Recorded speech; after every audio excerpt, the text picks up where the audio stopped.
Hey guys, Granokaga here with a very new bro Drake. If you're looking for a really good C3 adder, this ain't that video. This is a video for people who are only really capable of a Drake kind of level platform. You know, you're not yet at your battleships, you're not yet at anything Tech 2, and you're kind of stuck with the Drake platform.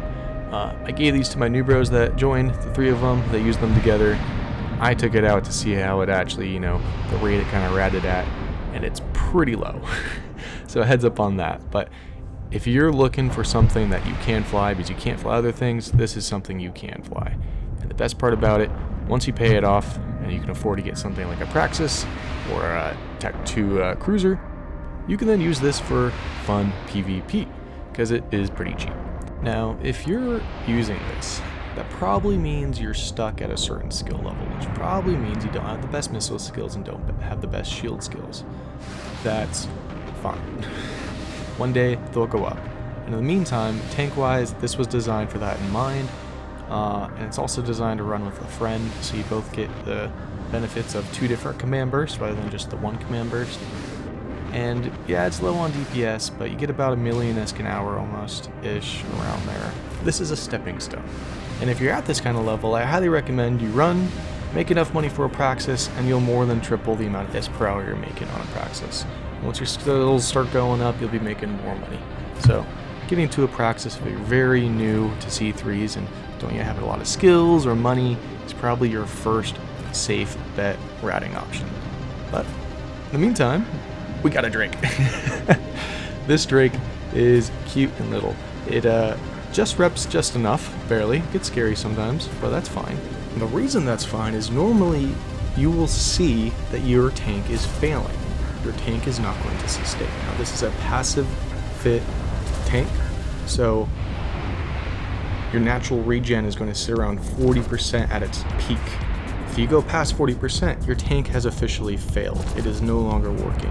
And being that most of the C3 sites we will run do not scram you, we can always just warp away. So if you're really struggling with a site, just align out, stay as long as you can, and then warp out once you officially declared your tank failed. It's the safest thing you can do there. And it's also pretty safe to always be aligned out when ratting, to be aligned to something. That way, if someone decloaks on you, you can insta warp off. And if you see something on D-scan, you can also insta warp off.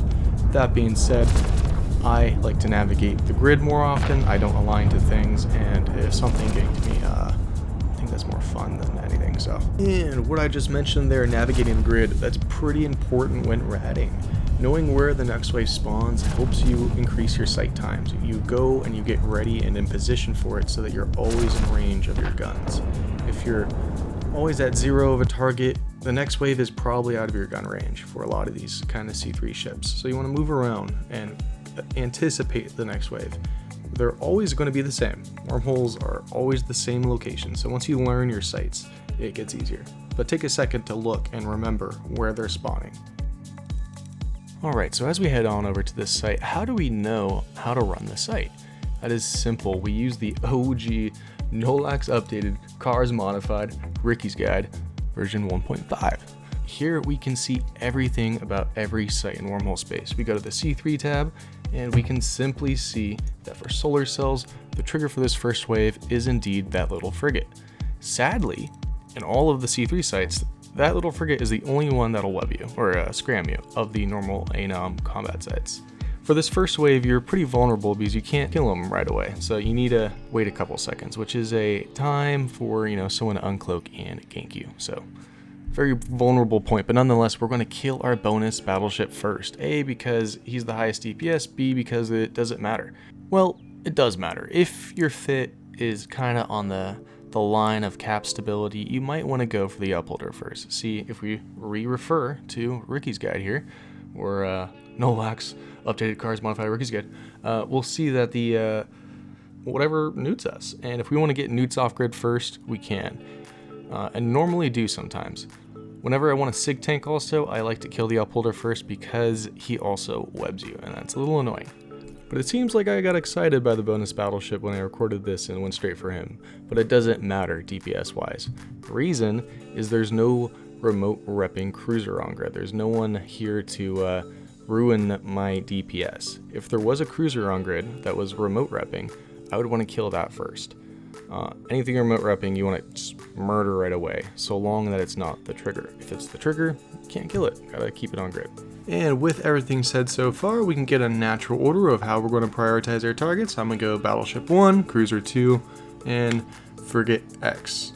Let's go ahead, speed on up and get through these kills because it takes this ship a while.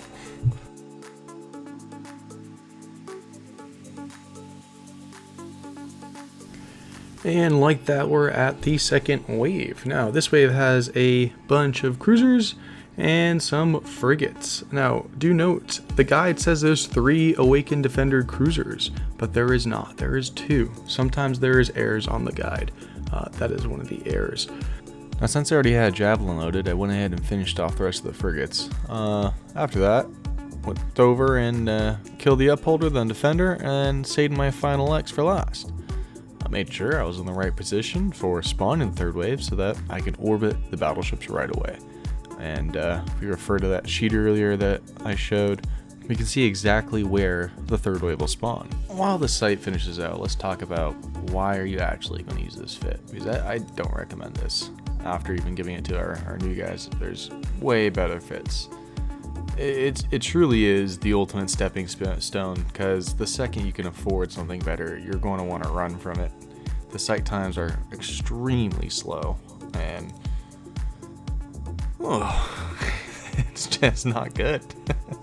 There's so much better you can do. I mean, it's a novelty to be able to do it with a Drake. I will say it's kind of cool to come out here and see that a Drake can do it solo, but it's just not worth your time. So when your skills are low, your money's tight, and you need something that will basically guarantee make you some money, yeah, using this will work. But once you have about 200 million ISK, go ahead, get yourself a Praxis. It's a way better platform and just as easy of a skill train as a Drake. Alright, and finally, if you haven't noticed, we've got to that final wave. Preserver first, of course, because we're remote reps. You know, always get those remote reps off the grid, and then from there we'll go however we want. You can go Cruiser first if you want. I typically go Battleship first. It doesn't matter because we got the Preserver off grid. But as we look at our shields right now, you'll see how it's fluttering above 50%. We're probably about 55-60% there. That's the natural regen peak.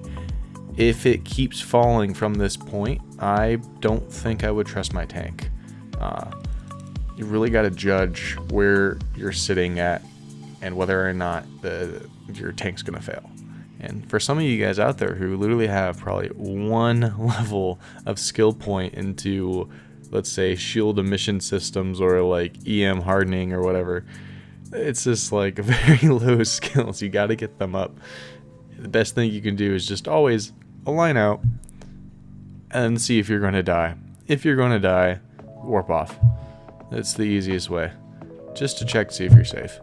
And then once you know that you can tank the sites, you can start trying to improve your time and not align out. You know, start approaching things, start approaching where you know the next location is going to spawn. And finally, that last battleship. Jesus, I think the total site time for this site was like 48 minutes. Bloody, I still need to check that. Yeah, okay, I just checked, and it's exactly just about 40 minutes for this solar cell. Wow.